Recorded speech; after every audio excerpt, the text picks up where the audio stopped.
కొణిదెల పవన్ కళ్యాణ్ అనే నేను శాసనం ద్వారా నిర్మితమైన భారత రాజ్యాంగం పట్ల నిజమైన విశ్వాసం విధేయత చూపుతానని, భారతదేశ సార్వభౌమాధికారాన్ని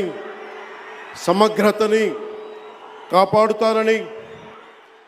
ఆంధ్రప్రదేశ్ రాష్ట్ర మంత్రిగా నా కర్తవ్యాలను శ్రద్ధతో అంతఃకరణ శుద్ధితో నిర్వహిస్తానని, భయం కానీ పక్షపాతం కానీ రాగద్వేషాలు కానీ లేకుండా రాజ్యాంగాన్ని శాసనాలని అనుసరించి ప్రజలందరికీ న్యాయం చేకూరుస్తానని దైవ సాక్షిగా ప్రమాణం చేస్తున్నాను. నేను